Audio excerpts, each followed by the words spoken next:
All right, y'all. Welcome back to another stream. This is GVS, where I cover all things sports. And today we're going to do a little bit of a different show. Today we're going to get into preview and predictions. I did one of these a couple days ago when I talked about Dallas was playing a game. I think it was Dallas against the Jets, Game 6. We kind of did a preview reaction to all the slated games that day. We talked a little bit about the UFL. We talked about the Baltimore manager getting fired for the O's. That's what this stream is going to be. This is going to be a prediction preview, kind of like, hey, we got two games today. Let's talk about it. Our two biggest games out of today, we have a game in the West for the NBA Western Conference Finals. Game 2 between the Timberwolves and the Thunder. And then in the East Conference Final for the NHL, we got Game 2 of the Hurricanes versus the Panthers. And so I'm going to talk a little bit about that, yap a little bit for maybe go 10, 15 minutes, just depending on that. And then we'll talk about other stuff like college football, because there's some big news coming out about that. We'll talk about other big news in the world of the ESPN and stuff, because here in about, an hour, the game is officially going to start and kick off. The T-Wolves Thunder one starts at 5:30, and then the other one starts at 5 o'clock. So that's how we'll roll into stuff, and then we'll probably do a reaction after the game, so be sure to hit that like button so you know where to come back to. Right now, as we lean into the West Finals, Game 2, Oklahoma City leads the series 1-0. Now, how did we end last game? Well, last game, the Thunder's defense shut down just about everything, and they whooped up on the Timberwolves. That final was 114-88. There was a third quarter explosion where the Thunder outscored the T-Wolves 32-18. Let's not forget that, and let's not ignore that, because I think that's going to have to do a little bit with how tonight goes as well. Julius Randle also had a big game. He had 28 points. SGA, he had 31. Edwards, let me see the box score. Let's see how many points Edwards had. 18. Edwards has got to show up tonight. Like, if the T-Wolves want to make this thing interesting, 1-1 going back to Minnesota, or at least lose with a little bit of dignity, he's got to have more than 18 points. It's got to be Julius Randle who has 18, but then Edwards who has 28. Like, those stats got to flip. And then also bench players need to do a little bit more. Because who had, DiVincenzo, Reed, and Alexander Walker combined for 17, 16, 21 points. Bench had 21 points, so we'll see how that goes. But right now, I'm sitting with how just the second half the Thunder took over and how successful the Thunder are at home. Their record at home is 35-6. I'm going to lean towards the Thunder winning tonight. I really do think that they can take a 2-0 series lead. Let me see some game casts here. I would say they're favored. Because, ESPN predictor, 71.2% favorites. Okay, yeah, in the matchup predictor where they do the little circle, they are favored in that. Season leaders, Edwards averages 27. Shai Gilgeous-Alexander averages 32. So Edwards needs to have a 27 to 32 point performance in that range. I think Gobert needs to have a big game too, because it's going to take everybody. I don't think for Minnesota, with just how not underwhelming, what's the word? Underdog? How much of an underdog they are in this series. You can't have Gobert, you can't have Randall, you can't have DiVincenzo taking a back seat, because, if Shai Gilgeous shows up and only drops 18 points, dude, you got Chet, you got both Williamses, you got Dort, like Hartenstein even. Like, there will be someone else that will step up and have a big game for the Thunder. So you can't have just, sorry, Anthony Edwards, your 40-point performance was not enough because Dante DiVincenzo only made 2 for 8 from the 3-point range. So other guys have got to step up. But with just tonight, how the Thunder have taken huge momentum of this lead. Again, I'm not going to overreact. I'm only going to start to overreact once this series is 3-0. I think the Thunder make this thing 2-0. I really do. Now, do I think Edwards is going to have a hell of a game? Yes. I think, after putting up 18, wouldn't you want to turn around and then torch the Thunder defense and drop 30 plus? So I have a feeling he's going to have a big game. I do think this game's going to be a lot closer. Like, I think the Thunder jumped on him. And I think the Timberwolves had a little bit of the yips and stuff. I don't remember how the T-Wolves did against Dallas in that series, and I don't remember if they lost game 1 off the top of my head. I could go look, which in fact, let's go look. Let's just look just in case. So let's go to schedule. 23-24 postseason. So they beat Phoenix. They swept Phoenix. They were down 3-2 to the Nuggets, but then they won the final 2, and they came back and beat Denver in Game 7. Like, Denver was up in that game. Oh, they went down 0-3. Okay. That answers that. Okay. So they went down 0-3 to Dallas, and Dallas basically had their 1 foot in, 1 foot out of, okay, we're probably going to sweep you boys. Okay.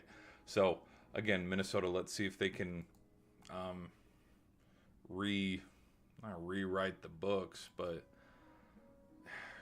history's not on their side. When we look at recent history books will say, hey, guess what? They went down 3-0 against Dallas. So let's see if they can, rewrite those, by going 1-1 back to Minnesota. I don't know. We'll just have to see. So there's that. Okay, now let's switch over to the NHL. Our game tonight. In the Eastern Conference Final, Game 2, Florida leads this series 1-0. They also jumped on the Hurricanes early. Hurricanes had a little bit of the, oh man, why am I tired? I should be tired, sorry. Hurricanes also got a little bit of the yips. Panthers jumped on them 5-2. This thing was 3-1 by the end of the second leg. Plus, Verhaeghe opened up the scoring. Ekblad had a goal. Sebastian Aho made it 2-1. Greer made it 3-1 in the second period. But then when Bennett and Luostarinen also scored, it just extended the lead. Like 3-1, you can manage a 3-1 game. We've seen it in the postseason, and we've seen it in these playoffs where 3-1's nothing to worry about, nothing to go, ooh, okay, let's start overreacting. I think 3-1's not too bad because you get 1 goal, you make this 3-2, you swing all momentum back your way. But 4-1, 5-1, and then Blake had a power play goal to make it 5-2. But Panthers took game 1, 5-2. I think this game, definitely when you look at the stars of the game and saves, Sergei Bobrovsky had a 93 save percentage. He stopped 31 shots. Carolina, they got to find a way to get past Bobrovsky. It's that simple. They found a way to get past Anderson. Florida did a number on him.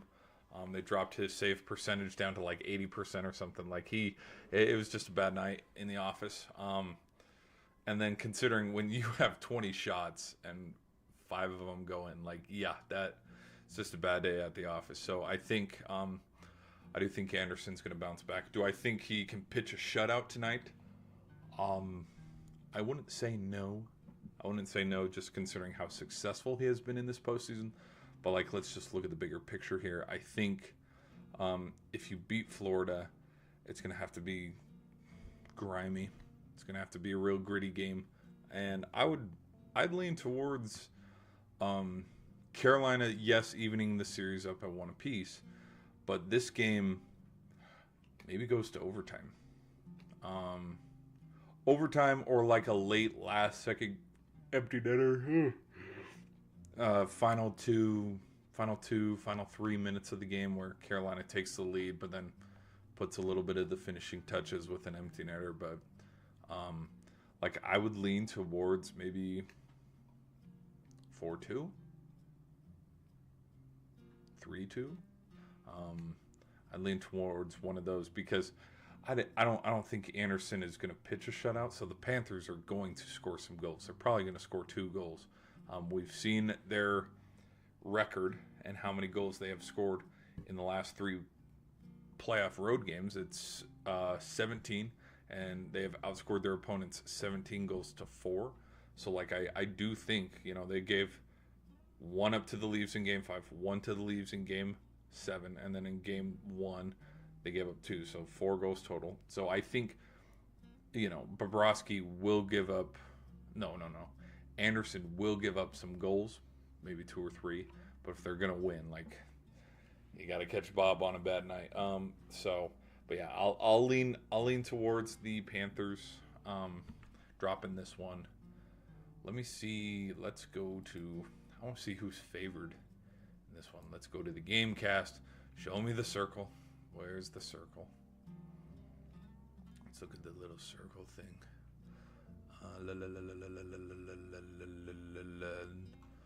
Looks like Carolina. Yep. Looks like Carolina has a better chance of coming back. And I think, whoa, pardon me. And I think rightfully so. And then we'll also see a lot of people, excuse me, a lot of people have been joking that we're probably going to have a line brawl right there at the beginning of the game, considering the just misconducts that happened at the end of Game 1 with Brad Marchand and, little extra antics. And so we might see a couple fights. And it would feed into that, yes, this is why I think this game will be close. This game will be gritty and potentially low scoring. Is it will be like there will be extra hard checks into the boards. There will be just an extra tippy tap here and there where, yeah, every single time the whistle blows, sticks might be up in the air and we might just have a little scuffle where everybody's grabbing somebody else. Just because I think with just how Marchand... Now, Gostisbehere did what he did. Like, dude, he shot it from his own blue line. He shot it purposely at Marchand, and then Marchand went after him. But, like, I think Panthers are going to have something to say about it. The Hurricanes are going to have something to say about it. So, yeah, I'm not going to be surprised if this one's a little chippy, low scoring. Love to see that. Or, I mean, if we have kind of like a West type game where, holy shit, the Carolina Hurricanes beat the Panthers 6-3, 6-4. Like, it would be out of the realm, and I don't think it would happen with how well both these goaltenders have been playing. Because I will say the East, oh my gosh, the East has had such a better turnout with goaltending versus the West. I don't think it has anything just too crazy. It's just, Sergei Bobrovsky and Anderson have been playing a lot better than Ottinger and Skinner. So I'm going to lean towards Hurricanes finding a way to win at home tonight. Looking from ESPN, their home record is 31-9-1. Panthers are kind of a middle of the pack average, 20-19-2 on the road. But again, we're looking at the Pacers' 20-20 record on the road. Look, they just beat the Knicks. They took game 1 and 2 from the Cavs. So, like, kind of these regular season, it doesn't matter. It really doesn't matter. So we'll just see. So going to lean towards the Hurricanes. Enough of me yapping on that. Let's see if there's any other news. And again, with kind of like this stream, I didn't write anything down beforehand. I was like, we'll just read some articles and news stuff, some eye-popping stuff from ESPN, just because we'll do this stream real quick because the games are going to start here within the hour. Shanahan out as Leafs president after 11 seasons. That's going to go, that's going to go towards just kind of gutting the franchise. And it makes sense because we've been trolling about it and we've been talking about it after Game 7 where change needs to be made. And Shanahan was not, again, I've only jumped on the troll train for the Leafs within the last 2-3 years. At least since they beat, I think it was Tampa in the first round back in 23. So I've only been jumping on this fun, they'll never win train since then because like the magic of Game 7s versus Boston in years past, I had no clue. Like I was too busy watching the Penguins to even be bothered to remember it. But like with who they beat, like with how they beat Tampa. Yeah, I think they beat Tampa, but then they lost to the Panthers. when the Panthers went on their 8-seeded run. And then last year, Pasternak back of the goal. So, like, yeah, coming into this season, I kind of had a feeling like, okay, we might, live up to the stereotypes of, okay, they might choke this thing away. But clearly after 11 years, it wasn't working. And they've been saying that they're going to change some things up. So this makes sense. Now I think we just sit and wait on when Mitch Marner or Tavares sign something and they go away. Because I think they're going to keep Matthews. There's no way they're going to get rid of Austin Matthews. Unless Matthews is like, okay, I'm going to be a punk and I'm going to force my way out of here. There's parts of me that think he stays and rides the ship out. Like, there's better loyalty in the NHL. I will give the NHL credit on that versus the NBA where guys are just jumping team to team to team. There's a little bit more to say about the NHL where guys stay with a team. They stay with the franchise through thick and thin. So, yeah, we'll just see what Matthews does. But I think, yeah, I'd lean towards Matthews is the only one. Like, I could see Nylander, Tavares, and Marner go. I could see all three of them leaving and Matthews be the only one that's saying. But, like, they're not going to just get their team and overreact to, they're going to get rid of their president. They're going to get rid of 4 of their, core 4 guys. Just keep Matthews where it's like, good luck, dude. You'll figure it out. No, there will be something like they might get rid of guys, but it will come with something. Like, okay, we'll send Mitch Marner. We'll send him off to Tampa. Give us Jake Gensel. Give us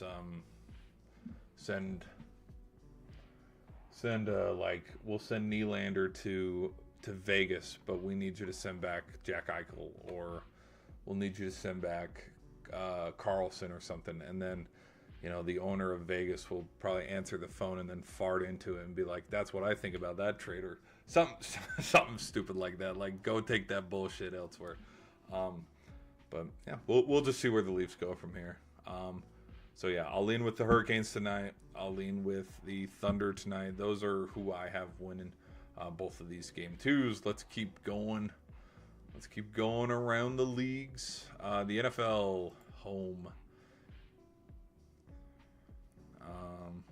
We've heard a lot of cool stories about Jim Irsay in these past 24 hours, like the Willy Wonka story. Everybody's talking about the Willy Wonka story. I think that's pretty cool.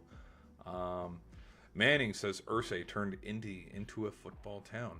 Lion star D-end Aiden Hutchinson cleared for full return. Yeah, I think I'll say this right now, and I'm going to beat this drum for the rest of the season. It'd be cool to see them split comeback player of the year. But, dude, it's going to be Aiden Hutchinson or it's going to be Christian McCaffrey. One of these two guys are going to be the comeback player of the year. Then we see Tush Push lives, proposal to ban the play, NFL fails. Tempers flare, Purdy happy with the new deal. Summing up the offseason for every team. 16 superlatives. Anything else? Nothing. Ooh. Sorry, people. Nothing too crazy right now. Okay, let's see. Okay, that'll be the NFL, and then college football. Let's go to college football. I do need to make a video on this one. I do need to make a freaking video on this one. How the college football playoff has approved new seeding model for next season, where they're going to do just straight seeding. It's not going to be what it was last season, where you have... Oh, I'm so glad they brought up a graphic. Look at this. Hell yeah, this looks amazing. This looks freaking amazing. Let's pull this up. Hold on. Let me do... Whoop. Nope, the wrong one. Hold on. Let me move this over here. Let me try it again. Whoop. Okay, let's do this again, but then hold on. Yeah, let's bring this down.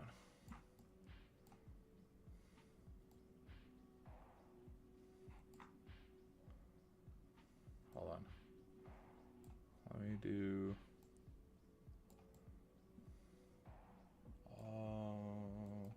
Here, hold on. Let's move that. Let's scooch that over here.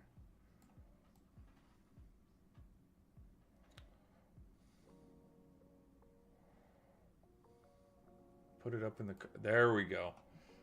Well, yeah, it'll have to do for now.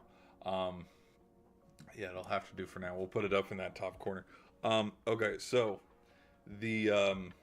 so what's been going out right now, and a lot of people are chatting about it, is I think the biggest thing about the college football playoff last season is it was a first for a lot of things. And I don't think the committee got it wrong. I really don't. And I've had my thoughts and my opinions on players that have not players, teams that have been left in, teams that have been left out, and I've made it well known. Like, yeah, I think 2016 Penn State should have gotten in over Ohio State. Big Ten champs and head to head. That's all my case. Signed, sealed, approved. That's my biggest thing. But again, we saw what happened in that game. Ohio State went and played Clemson. They got shut out. Like, that game was whatever. Do I think it would have been a better game if Penn State was playing? Hell yes. Hell yes. And I think I would not be surprised if we had... Well, they probably would have rearranged the seedings.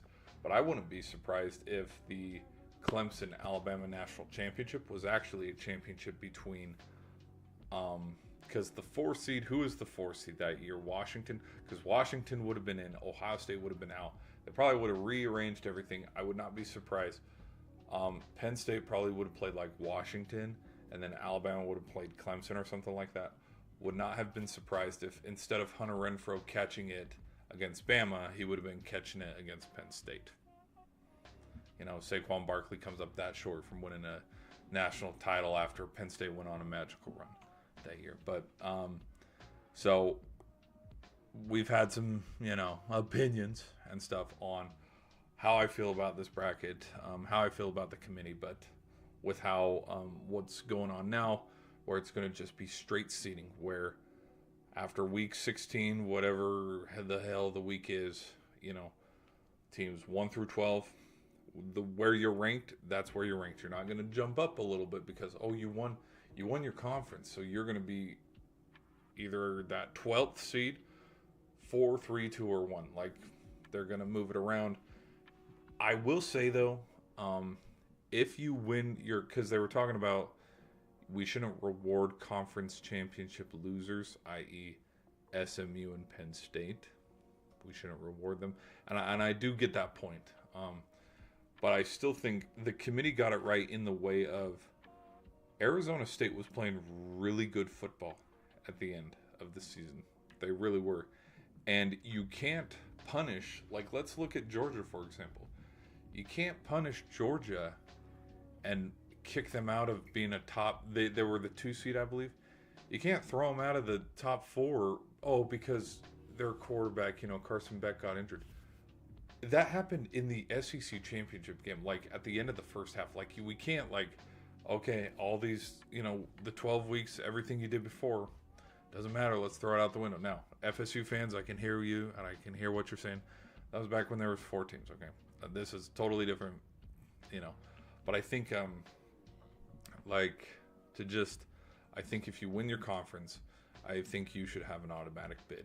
Period. End of story. I don't care if you're if you were Arizona State and what happened last year with Arizona State, I think them being the 4 seed, perfectly fine. Oregon just staying the number 1 overall, getting the 1 seed, perfectly fine. So I was fine with how the seedings happened. Should they have tweaked and moved Ohio State so we didn't have that Ohio State versus Oregon matchup? Maybe, because a lot of people were getting really loud about how, well, look at everything Oregon did this year, look at everything Ohio State did this year. What's their reward? They get to play each other in round 2. So, like, it kind of seemed a little, not unfair, like, unfair is not the right word, but it's like there should have maybe been a little bit of tweaking, because we know the 5th slot was saved for BYU if BYU didn't have a conference, UMass if UMass ever wants to show up and play a full season and be good, Notre Dame or UConn. Like, it was always going to be slated for an independent team. I still think it should stay that way, but it is what it is now. And so the original Now, if it went this way, because we know what happened and we know the direction it went, with this and this, I would have said, now this is from last season, okay? Notre Dame's winning this game, and then Notre Dame's winning this game again. Boise State and Indiana, I'm probably going to lean towards Indiana.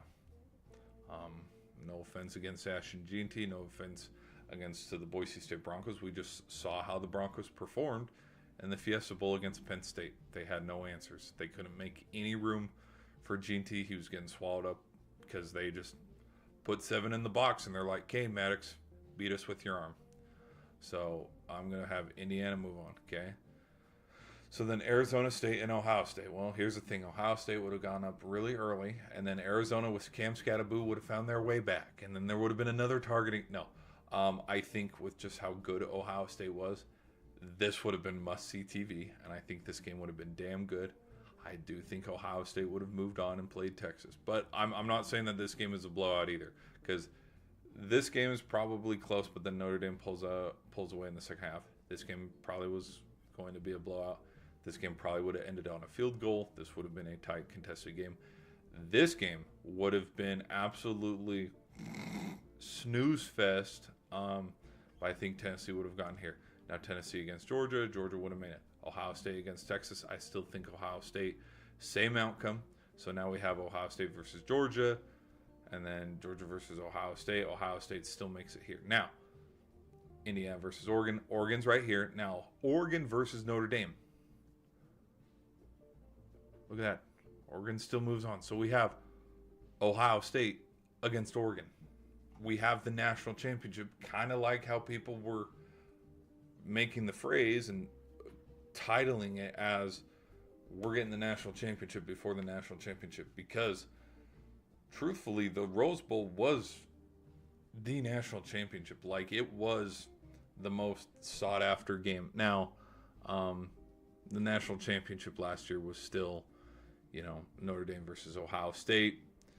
If Notre Dame could have stopped them, what was it? Like when they did that seam route to Smith, got some stuff together, scored any points in the third quarter, that game definitely could have been a lot closer. But, I mean, the Orange Bowl, I was leaning towards the Irish, and then the Cotton Bowl with Ohio State and Texas. Like, it was a pretty damn good game, but with how it ended, I don't know. Like, I think as close as those games were, like, we just kind of knew the Oregon-Ohio State game was huge, and it was the biggest game of the playoffs. But again, I mean, there may have been, if this was what it played out to, who knows? Maybe Boise State beats Indiana, and then we have a rematch of what week 2 was, and look at that. G&T's moving on. He's up here, and we're playing Notre Dame, and then Notre Dame gets I don't know. But I think if Oregon did get rolling a little bit, I think what also people don't talk about is the teams that sat, all top 4 teams lost. And then the 12 seed Clemson team, they lost to Texas. So all of the conference championship winners, they lost.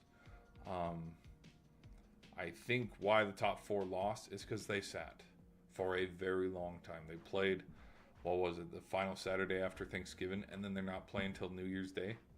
Like, they sat out a whole month. Like, yeah, you're going to be rusty coming into the new season. Plus, that first half, just bad football. And Ohio State was ready. I really do think Ohio State was ready. I think Ohio State was better than we gave them credit for. Just, we were really like, okay, these guys are done after they lost to Michigan, and rightfully so. Like, weren't they 28? They're like 4 touchdown favorites, and they still lost. But the playoff played out how it played out, and I don't think even with this, I still think it could have played out the same where, yeah, Ohio State still gets through Texas, still gets through Georgia. Notre Dame still finds a way to get, into this potential matchup against Oregon. So we'll just see. Like, I think what would have made last year's playoff a little more interesting, and I like how they rearranged it and stuff, is right here with, okay, we ignore this number. Clemson was ranked 16th. And then, if I'm not mistaken, I'm going to talk about... Can we still see... Oh, no. Let's switch it up a little bit.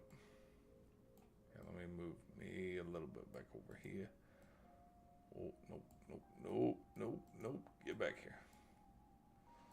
Move me. Nope. Come back here. Quit moving, you stinker. Let's go back over here.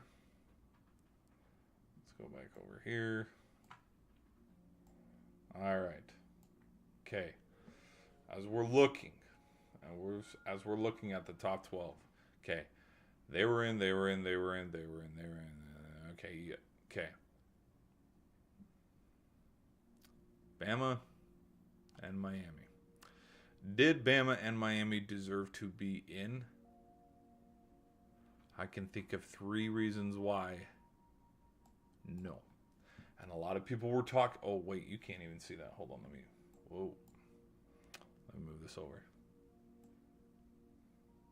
Where's your record? Okay, there it is.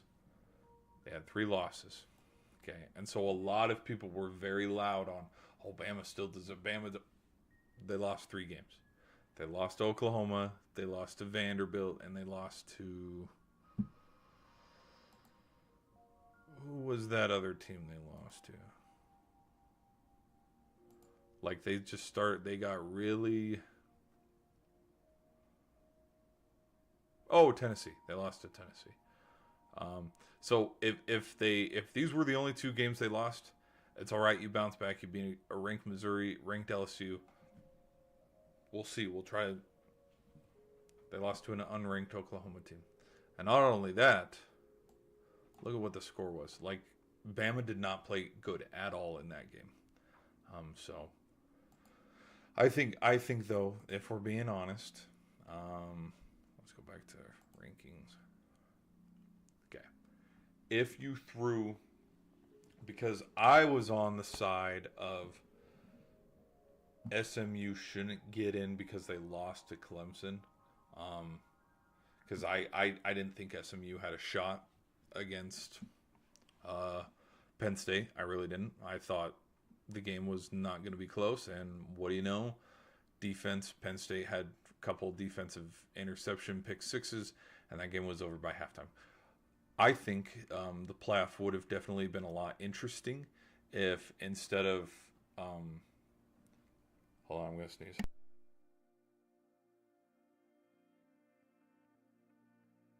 Excuse me, sorry. I think if instead of SMU being that 11th seed that has to go play Penn State on the road, if you would have thrown Miami, I think we're looking at a whole different outcome of the playoffs. Like, let's look at where's the... Hold on, let's fix some things here real quick. College football playoff. Because I kind of made this. Yep, everybody's talking about it. CBS a day ago. Okay. Let's look at it. Okay, where are you? Let me grab you again. Here we go. Okay. Wait. Whoa, where the hell? Hold on. Oh, there you are. Okay. Slide back over here.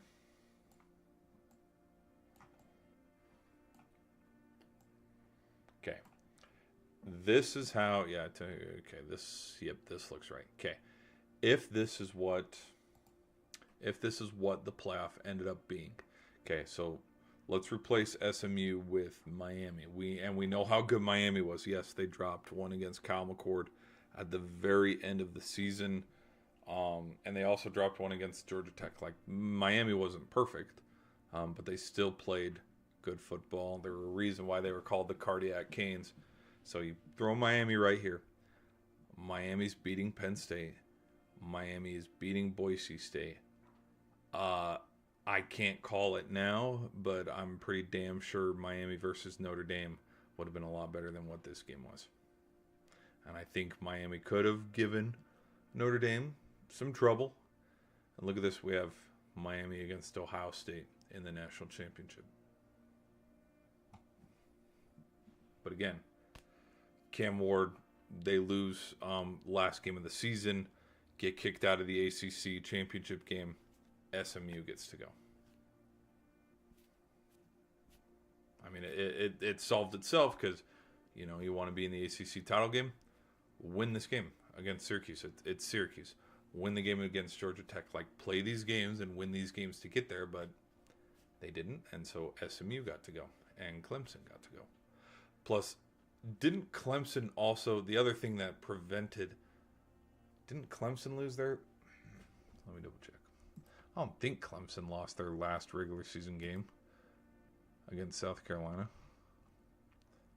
Because not only the loss, but someone else lost that, like, backed them out too, if we're using basketball terminology.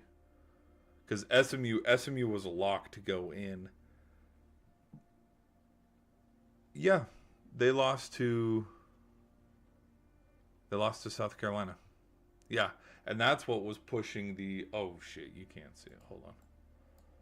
Let me fix, whoops. We're professionals around here. Sorry.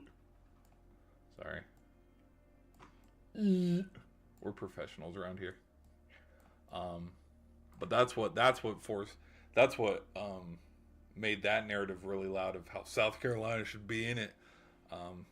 Because kind of like a couple years back when Spencer Rattler was on the team, that South Carolina team got hot towards the very end of the season. So, yes, SMU was a lock to get in, but with Clemson's loss, it like backed Miami out. Because Miami wouldn't have lost its way into the ACC championship game. Yes, okay, that's coming back to me now.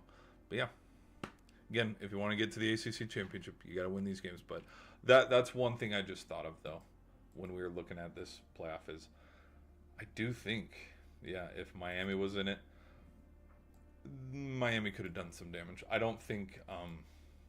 Now, if you put Bama in it, because that was the debate, do you put Bama or SMU?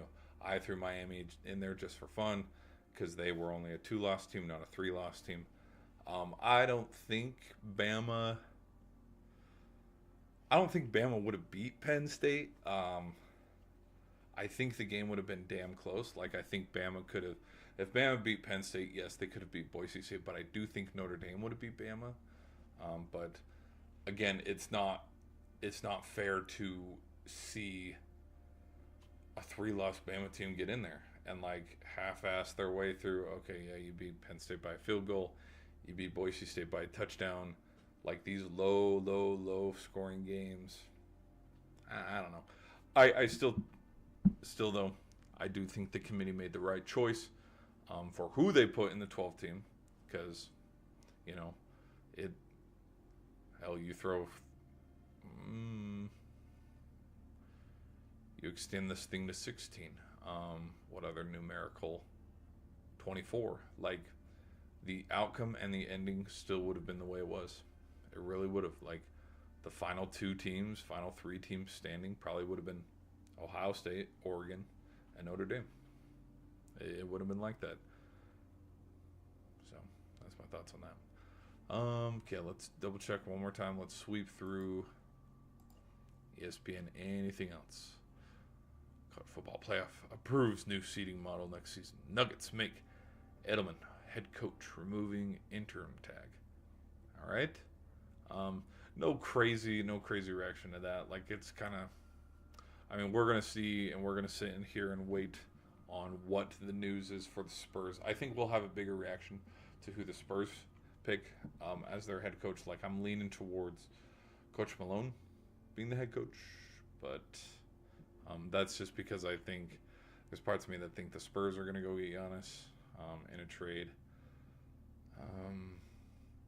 And I think we'll have a bigger news and bigger reaction to the Spurs head coaching gig, just because this is the not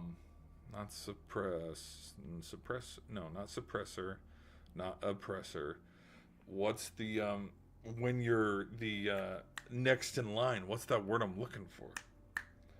It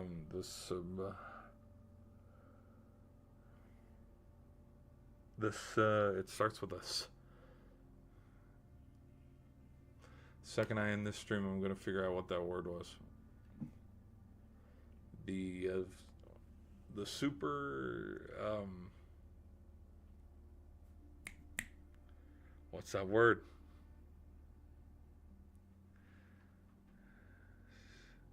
Successor. The successor to Greg Popovich. So, yeah, I think that'll have a big reaction because, you know, Coach Pop put the Spurs. He was really good. Put them on the map. So, all right, let's see. Anything else? Nope. Nothing too crazy. Phillies beat the Rockies 2-0. So the Rockies still under 10 wins. They have not reached double-digit wins yet. They're still sitting at 8-42. Okay, let's go figure out when the Rockets will win. Rockies. They have lost a shitload of games. 1, 2, 3, 4, 5, 6, 7, 8, 9, 10, 11, 12, 13, 14, 15, 16, 17. They have lost 17 out of their last 19. Yikes. And they're going to win. They're going to win 10 games. Now, I think they get 10. I think they can get to 10 wins before June 1st. Why? Because they're playing the Yanks, the Cubs, and the Mets. They're going to, at 1, 2, 3, 6, 9. The next 9 games, I can see them getting 3 wins. Why? Because the Mets are the best, the Yankees are the best, and the Cubs are the best. And of course, with parity, you know, in all the pro sports, why wouldn't you have the Rockies beating the Yanks to get win 9, beating the Cubs to get win 10, and then beating the Mets to get win 11? And if not, then after the first series with the Mets, they'll play the Marlins and they'll meet up with the Mets again. So I could see them having 11 wins by June 8th. But we'll just have to see. It was a tough break, real tough break right now. They're not doing good at all. They went 0-1, and then they went 1-1, and then they went 1-7 before they got their second win, and then they went 2-9 before they got their third win, and then they went 3-17 before they got their fourth win. So now they're 4-17, and then they went 4-25 before they got their fifth win. But then they got back-to-back wins, so they went 5-25 and then 6-25. And then from 6-25, they went all the way to 6-33 before they got their seventh win. So they lost 1, 2, 3, 4, 5, 6, 7, 8 in a row again. Then they went 1, 2, 3, 4 more losses. Then they got their eighth win, and 1, 2, 3, 4, 5. 5 in a row. The dam's gonna break. Here comes the water. They are gonna beat the Yankees. They're gonna beat the Yankees tomorrow. They just gotta. Anyways, that's my thoughts on that, guys. I hope you enjoyed the stream. We'll end it here because we are 20 minutes away from puck drop between the Panthers and the Hurricanes. Again, I'm rolling with the Hurricanes. Be sure to hit that like button so you know where to come back to. We will give a post-game reaction. So people on the short side, I thank you guys for being here. We're going to do a hard out.